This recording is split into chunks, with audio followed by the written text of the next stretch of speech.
চব্বিশের জুলাই আন্দোলন থেকে অভ্যুত্থান পরবর্তী এই এক বছরে যদি 20 জন আলোচিত রাজনৈতিক ব্যক্তির নাম আসে, সে তালিকায় গণ অধিকার পরিষদের সভাপতি নুরুল হক নূরের নাম অন্যতম।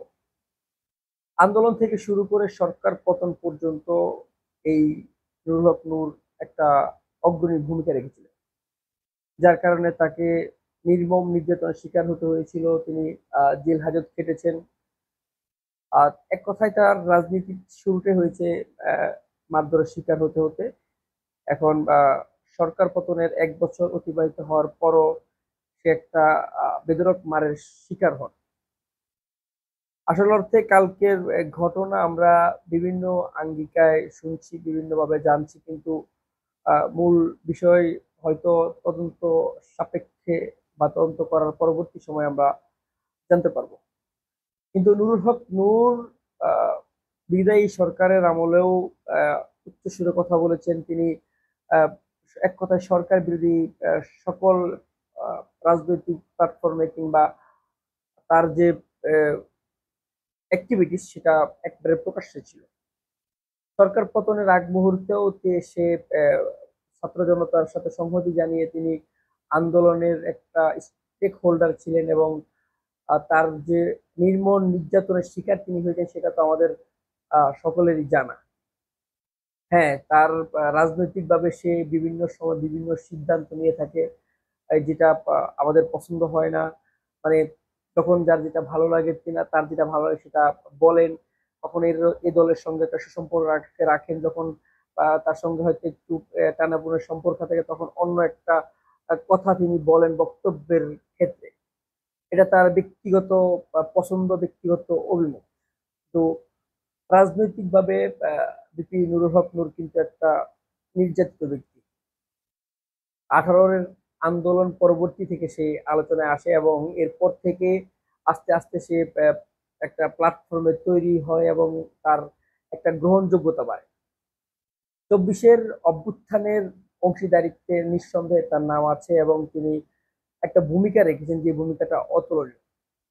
আমরা যদি বলি যে সম্মুখ সারিতে থেকে যারা নেতৃত্ব দিয়েছেন তাদের মধ্যে একজন হচ্ছে বিপি নুরুল হক নূর।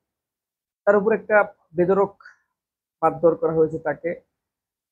তার সেটা আমরা প্রত্যেকেই প্রতিবাদ জানিয়েছি, আমরা কথা বলেছি যার যার মতো করে। এটার তদন্ত কমিটি গঠন হয়েছে। এটার যথাযথ কারণ আমরা জানতে পারবো তদন্ত পরবর্তী সময়। কিন্তু অভ্যুত্থান পরবর্তীতেও বিপি নুরুল হক নূরকে মারধরের শিকার হতে হয়, এটা অপ্রত্যাশিত ছিল। হয়তো তার এখানে কোনো ভুল ত্রুটি থাকতে পারে, সেটা আমরা হয়তো জানতে পারবো। জানার পরবর্তীতে আসলে আমাদের এটা নিয়ে কথাবার্তা বলা উচিত। কিন্তু আমরা দেখছি যে জাতীয় পার্টি একটা সুযোগ নিচ্ছিল। সেইখানে নুরুল হক নূরের লোকজনও একটা সংঘাতে জড়ায়, এবং এক পর্যায়ে আইন শৃঙ্খলা বাহিনী তাদের ছত্রভঙ্গ করতে গিয়ে কিংবা বল প্রয়োগ করতে গিয়ে আহ, আহ, লাঠিচার্জ করতে বাধ্য হয়। আইন শৃঙ্খলা বাহিনী থেকে স্পষ্ট ব্যাখ্যা দেওয়া হয়েছে, এবং সরকারের পক্ষ থেকে একটা তদন্ত কমিটি গঠন করা হয়েছে। তদন্ত শেষে আমরা হয়তো এটার প্রকৃত কারণ জানতে পারবো। কিন্তু জীবন মৃত্যু সন্নিধ্যে থাকা বিপি নুরুল হক নূরের এমন করুণ অবস্থা আমাদের জন্য একেবারে অপ্রত্যাশিত ছিল। স্টেক হোল্ডাররা যারা ছিলেন তারা এক একজন এক এক প্ল্যাটফর্মে দাঁড় হচ্ছেন, এক একভাবে নিজেদেরকে ফুটিয়ে তুলছেন। কেউ কেউ বিভিন্ন রাজনীতিতে ফিরে গেছেন, কেউ রাজনৈতিক দল গঠন করেছেন। বিপি নুরুল হক নূর নিজের রাজনৈতিক দল নিয়ে এগোচ্ছেন।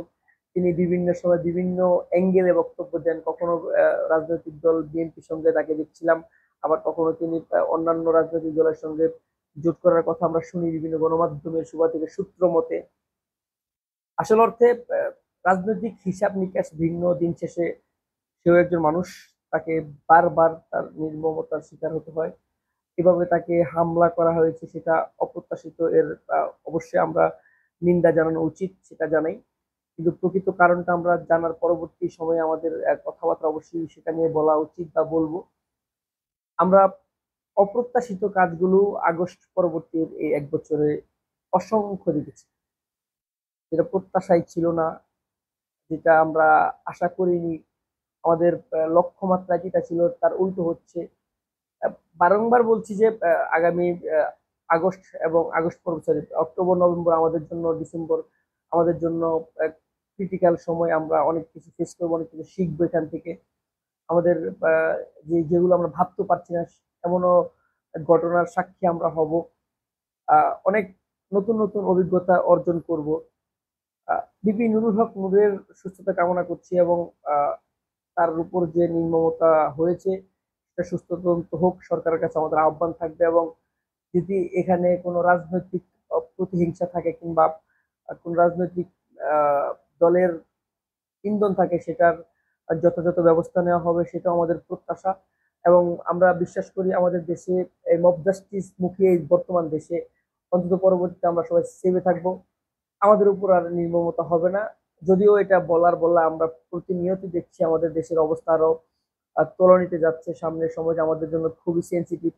আমরা সবাই সচেতন থাকবো, আমাদের জন্য ভয়ঙ্কর সময় অপেক্ষা করছে বলে আমরা মনে করছি।